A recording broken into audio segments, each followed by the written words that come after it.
Hello दोस्तों, आप सभी का स्वागत है बेरोजगार से सरकारी चैनल में। इस चैनल में हम लोग एक सीरीज़ चला रहे हैं 90 डेज़। हम लोग एक टारगेट करके चल रहे हैं कि रेलवे ग्रुप डी एग्ज़ाम जो 2025 है, इसके हर उस इम्पॉर्टेंट टॉपिक्स, हर एक जो रिपीट टॉपिक हो रहा है बार बार एग्ज़ाम्स में, रेलवे के एग्ज़ाम्स में, और जो एक्सपेक्टेड टॉपिक है उसे डेली टारगेट वाइज कंप्लीट कर रहे हैं। तो आज उसका डे 6 था, तो उसके लिए आज वीडियो में कवर नहीं कर पा रहा हूँ, तो कमेंट बॉक्स में मैंने उसको पिन कर दिया, वहाँ से टास्क देख लेना या टेलीग्राम चैनल पे देख लेना, ठीक। और जो आपने पहले टास्क अगर मिस कर दी हो तो प्लेलिस्ट में जाके देख लेना, वहाँ पे आपको क्लियर दिख जाएगा प्रिपरेशन वाली एक प्लेलिस्ट, उसमें सारी वीडियोस के अंदर टास्क हैं। ये चीज़ क्लियर है। अब बात करते हैं दोस्तों वीडियो के मेन टॉपिक में। वीडियो का जो मेन टॉपिक है मॉक टेस्ट की एनालिसिस कैसे करें, और ये बहुत इंपॉर्टेंट टॉपिक है। इसकी वजह से जिन स्टूडेंट्स का सिलेबस भी कंप्लीट हो चुका है, जिन्होंने प्रैक्टिस भी कर ली है, PYQ भी कंप्लीट कर लिया, बट मॉक टेस्ट में मार्क्स इंक्रीज़ नहीं हो रहा है। अब ये मॉक टेस्ट में एनालिसिस आपने हर इंसान के मुझ से सुना होगा जो आपको मॉक टेस्ट के लिए एक एडवाइस दे रहा हो कि आप अपना वहाँ से स्कोर इंक्रीज़ करो। एनालिसिस आपको करनी नहीं आती, आप खोलते हो देखते हो बस ऐसे। एनालिसिस वैसे नहीं होती है। एनालिसिस में कम से कम अगर आप 90 मिनट्स, 1 घंटे का अगर मॉक लगा रहे हो, किसी का 2 घंटे अलग अलग एग्जाम्स का होता है, तो उसकी एनालिसिस भी उतनी देर करनी होती है, ठीक। अगर आप यहाँ 90 मिनट्स के मॉक लगाओगे तो यहाँ पे आपको 1 घंटा 1.5 घंटा आपको मिनिमम देना पड़ेगा उसके एनालिसिस में। एनालिसिस में करा क्या जाता है, सबसे पहले आपको ये देखना होता है कि आपने जो एग्ज़ाम की जो प्रिपरेशन कर रहे हो, उस एग्ज़ाम का आपने मॉक दिया है। जैसे रेलवे एग्ज़ाम की हम लोग तैयारी कर रहे हैं, तो रेलवे एग्ज़ाम के हम लोग ने मॉक दिया ग्रुप डी का 2018 या 19, या फिर रिलेटेड जो भी लेटेस्ट एग्ज़ाम्स हो उनसे रिलेटेड। अब वहाँ पे हम लोग ने उसको खोल के देखना है, पहले अटैम्प्ट कर लिए, हर चीज़ देख ली कि हमारे इतने स्कोर आए। फिर हमें देखना है कितनी निगेटिव लगी, तो उसमें क्लियर लिखा होता है, मेंशन होता है कि इतने क्वेश्चंस गलत हुए, उसके जैसे निगेटिव लगी। आपको आइडिया होगा निगेटिव कितनी होती है रेलवे में, ठीक है, 1/3 की निगेटिव होती है, ये भी आपको क्लियर है। अब उसके बाद आपको ये भी देखना है, तीसरा जो ऑप्शन होगा वो देखना होता है कि आपने कितने क्वेश्चन स्किप किए। तब आपको यहाँ से एक डाटा पहले मिला कि जो आप रेलवे ग्रुप डी एग्ज़ाम की तैयारी कर रहे हो, उसमें जो 100 क्वेश्चंस आते हैं उसमें आपने इतने सही किए जो मॉक लगाया, इतने गलत किए और इतने स्किप किए। यहाँ सबसे डेंजर जो सेक्शन होता है वो होता है निगेटिव, ठीक। निगेटिव जो आपने रॉन्ग किए हैं, रॉन्ग क्वेश्चंस करने वाला सबसे खतरनाक होता है। स्किप वालों को आप उसमें कंफर्म नहीं थे, वो बहुत अच्छी आर्ट होती है। हर क्वेश्चन को अटैम्प्ट करना भी नहीं सही होता है ना, मतलब छोड़ के निकलना बहुत एक अच्छी कला है। वो आपने कर ली, वो बेस्ट है, क्योंकि आपको पता है कि निगेटिव बहुत डेंजर चीज़ है। अब जिनके यहाँ निगेटिव बहुत ज़्यादा आ रही है, इसकी वजह से आपकी एक्यूरेसी भी कम हो रही है। निगेटिव इतनी डेंजर क्यों है, ये आपका जो मार्क्स सही भी हो रहा था उसको कम कर देता है नेगेटिव मार्किंग करके। आप कट ऑफ क्लियर भी कर रहे होते हो, बॉर्डर पे बैठ गए चुके होते हो, कट ऑफ से 1-2 नंबर आगे भी हो जाते हो, लेकिन नेगेटिव इतनी ज़्यादा हो जाती है कि वो कट ऑफ के बाहर कर देती है। अब इसको ठीक कैसे करना है, इसकी एनालिसिस कैसे करनी होती है, ये चीज़ें आपने देखा, ये डाटा को नोट किया। उसके बाद आपको देखना आपने सही क्वेश्चंस कौन कौन से किए, और आपने देखा कि हाँ जो मैंने सही किए, तुक्केबाजी तो नहीं किए थे, जो माइंड में मेरे थे कि हाँ ये जब ये रीजनिंग के इस क्वेश्चन को मैं सॉल्व करने आ रहा था तो यही कंसेप्ट मैंने सोचा था, उसी के दौरान मैंने वो सब इम्प्लीमेंट किया, वही फॉर्मूला लगाए मैथ्स में या फिर रीजनिंग में, तो उसके हिसाब से साइंस में जो मेरी थिंकिंग थी वही चीज़ डाटा वही यहाँ पे सही हुआ ही ना, तुक्केबाजी तो नहीं, वो बिल्कुल 100% सही है जो आपने सही किए थे, उनको चेक कर लिया, क्रॉस वेरीफाई कर लिया, सारे सॉल्यूशंस को किनारे कर दिया। अब यहाँ निगेटिव वाले क्वेश्चंस को आपको बहुत डिटेल में देखना है। सबसे पहले देखना है कि ये कौन कौन से टॉपिक्स के गलत हुए हैं, उनको नोट कर लेना है, क्योंकि इन पे वर्क करोगे तो निगेटिव कम हो जाएगी। निगेटिव कम हो जाएगी तो जो माइनस मार्किंग हो रही है, आपके मार्क्स जो कट रहे हैं वो बढ़ना स्टार्ट हो जाएंगे। वो कटेंगे नहीं तो आपका ऐसे ही इंक्रीजमेंट दिखेगा। और जब निगेटिव कम होती जाती है तो आप ये मान के क्लियर चलना, आपका जो अटैम्प्ट हो रहा है, अटैम्प्ट आप अच्छा कर रहे हो, उसकी एक्यूरेसी भी बढ़ती चली जाएगी, ये चीज़ क्लियर होती है। तो आपको सबसे पहले वहाँ से जो टॉपिक्स होते हैं नेगेटिव के उनको नोट कर लेना है कि अच्छा रीजनिंग में प्रॉब्लम हुई है तो इस टॉपिक से हुई है, तो इसको नोट कर ले रहे हैं, ये मेरी इस टाइम की वीकनेस है। इसीलिए कहा जाता है मॉक के एनालिसिस करने से आपकी वीकनेस का पता चलता है।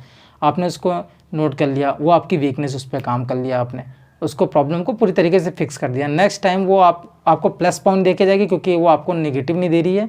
सही कर जाओगे तो 1 नंबर एक्स्ट्रा दे के जाएगी, उल्टा काटेगी नहीं, तो मार्क्स बहुत तेज इंक्रीज़ होता है। इसलिए एनालिसिस करना बहुत इंपॉर्टेंट होता है। इतने डिटेल में बता रहा हूँ, कोई नहीं बताता, सब कहते हैं मॉक के एनालिसिस कर लो। डिटेल में ऐसे करी जाती है, ठीक।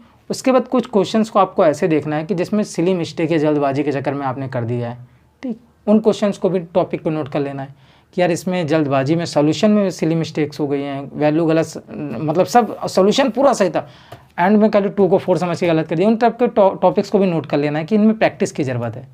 और अच्छी प्रैक्टिस करेंगे, जैसे मैथ्स में सिंप्लीफिकेशन, मॉडमॉस वगैरह में, या आपका इसमें नंबर सीरीज़, या फिर रीजनिंग में कोई टॉपिक्स हों, या किसी भी तरह कोई टॉपिक हो। मैं एग्जांपल बता रहा हूँ जिसमें कैलकुलेशन चाहिए हो, सिटिंग अरेंजमेंट वगैरह हो, ठीक, कथन निष्कर्ष वगैरह क्यों, तो ऐसे क्वेश्चंस को आपको नोट कर लेना है कि हाँ ये टॉपिक्स में प्रॉब्लम हो रही है, इनको फिक्स करिए। तीसरा एक दोस्तों चीज़ होता है, ये पहले आपने कर ली होती है, टॉपिक नोट कर लिए तो जो नेगेटिव है, फिर सिली मिस्टेक्स वाली नेगेटिव, और थर्ड ये दोस्तों जो आपने 50-50 लिया है, ठीक है, उनको भी क्लियर कर लेना है, उनको तुरंत नोट करना है। वो सबसे डेंजर वो चीज़ होती है कि जो आप जिस पे कुछ क्वेश्चंस पे चांस लेते हो जिसमें 50-50 होते हो, तो वो आपको क्लियर नेगेटिव दे के जा रहे, तो सबसे ज़्यादा स्टूडेंट चांस लेता है जीके और करंट में, तो वो आपका स्कोरिंग सब्जेक्ट से जो आपने मेहनत करके स्कोर ऊपर किया हो तो उसको नीचे कर देता है। तो यहाँ पे आपको ये चीज़ क्लियर याद रखनी है, जो 50-50 उसमें आप श्योर हो तो उसमें चांस ज़्यादा नहीं लेना, उस नेगेटिव को रोकना है, क्योंकि आधा अधूरा ज्ञान जो होता है वो बहुत खतरनाक होता है, वो मॉक में डायरेक्ट दिखता है। जिस पे 50-50 श्योर हो, उस क्वेश्चन पे अटैम्प्ट करके आ जा रहे हो, वो पूरी तरीके से माइनस दे के जा रहा है। उस तरह के आपने कई क्वेश्चंस पे चांस लिया, बहुत नेगेटिव लग गई है। तो ये मॉक में ये जो आप स्कोर नहीं इंक्रीज़ हो रहा हर स्टूडेंट का, जितने भी हैं आप सब देख लेना, जितने लोग ये स्टूडेंट वीडियोज़ देख रहे हो, जितने कह रहे हैं कि मेरा 35 आ रहा, मेरा 40 आ रहा, मेरा 45, 50, 55, 60, 65, जितने स्टूडेंट्स के इतना स्कोर आ रहा है, और जो कह रहे हैं मुझे नए टॉपिक चाहिए, मैंने सिलेबस कंप्लीट कर लिया, मैं क्या करूँ, कोई इंपॉर्टेंट टॉपिक बताओ कि मार्क्स इंक्रीज़ हो। आप सब अपना मॉक उड़ के देखना आपकी निगेटिव कितनी ज़्यादा हो रही है, तो उस निगेटिव को रोको पहले सबसे। अगर आप वो निगेटिव रोक लोगे, 5-10 मार्क्स का आपका डिफरेंस दिख जाएगा, ऐसे इंक्रीजमेंट मिल जाएगा आपके जो टोटल स्कोर होता है। अब ये चीज़ देख लेना, जितने भी स्टूडेंट्स ये बात कहते हैं, स्कोर्स अपना बताते हैं जिनका कम आ रहा है, आपकी निगेटिव कितनी आ रही है आपको खुद पता है। अब देखिए, मैंने आपकी प्रिपरेशन नहीं देखी, मैंने आपका मॉक टेस्ट नहीं देखा, बस मैंने आपके स्कोर से देख के बता दिया कि आपका सिलेबस कंप्लीट हो चाहे ना हो, या फिर आपकी पूरा हर चीज़ कंप्लीट हो, लेकिन आपकी निगेटिव बहुत ज़्यादा आ रही है, ये मुझे कैसे मालूम चल गया, क्योंकि स्कोर जो आ रहा है, और जब स्टूडेंट फ्रस्ट्रेट होकर बता रहा होता अपना स्कोर, और बहुत मेहनत करने के बाद एक निराश हो चुका होता है कि यार स्कोर नहीं बढ़ रहा, तो सब सिंपल चीज़ है, उसने मॉक की एनालिसिस अच्छे से नहीं की है। इस वीडियो को डिटेल में बनाने का यही फ़ायदा होगा आपको, कि ये हर कोई बताता नहीं इस तरह की वीडियो आपको। अगर मैं दे रहा हूँ, अगर इस पर आपने वर्क किया तो हर वीक मार्क्स आपके इंक्रीज़ होंगे, और 1-2 नहीं 4-4 पापस से ऊपर ही मार्क्स इंक्रीज़ होंगे, और अब बहुत जल्दी 75+ स्कोर के पास पहुँच जाओगे, जो हम लोग का टारगेट है फाइनल सिलेक्शन लेने के लिए। टारगेट हम लोग का उससे हम लोग अचीव कर लेंगे। उस टारगेट को achieve 75+ marks railway group D के लिए हम लोग तैयारी डेली कर रहे हैं, डेली टॉपिक्स उठा रहे हैं, ठीक, सारे इंपॉर्टेंट टॉपिक्स लेके चल रहे हैं, और जीके जीए पे भी वर्क करेंगे, साइंस मैथ्स रीजनिंग अभी कर रहे हैं हम लोग, ठीक। मॉक को लेके भी मैंने चीज़ें क्लियर कर दी हैं कि मॉक में अगर एनालिसिस अच्छे से करोगे तो ये, और आगे भी डिटेल में और चीज़ें बताऊंगा मॉक में मार्क्स कैसे इंक्रीज़ करें। ये आप खाली मॉक की निगेटिव को रोक के आप यहाँ से मॉक इंक्रीज़ कर सकते हो, पूरा मार्क्स। ये खाली मैंने निगेटिव रोकने का तरीका बताया, और आपका 10 मार्क्स का डिफरेंस दिखेगा सीधा सीधा, किसी के 10, किसी का 12, किसी का 14, किसी 15।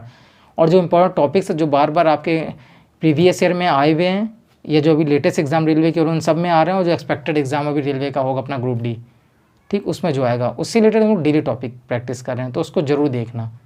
आशा करता हूँ आपको भी वीडियो अच्छी लगी होगी, और जब इस पर वर्क करोगे आप, और हर 7 दिन के बाद जब आप मॉक लगा रहे होगे, 6 दिन के बाद या 3 दिन बाद कोई लगा रहा होगा, कोई 10 दिन बाद लगा रहा होगा, वो एक बार मेरी इस वीडियो जो देखे हुए, जो उसने नॉलेज अभी ली है, वो ज़रूर मुझे थैंक यू बोलेगा एक बार अपने मन में, कि थैंक यू उनकी उस टिप को मैंने फॉलो किया, जो उन्होंने टिप्स दी थी मेरे को मॉक एनालिसिस को लेकर, जो तरीका बताया था वो मैंने किया, और कितना ज़्यादा अंतर दिखने लगा है।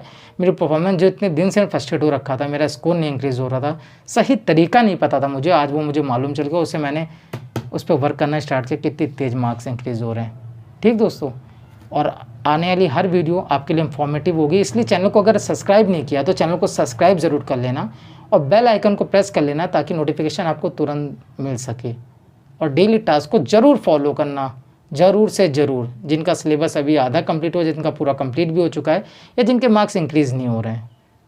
जय हिंद, जय भारत।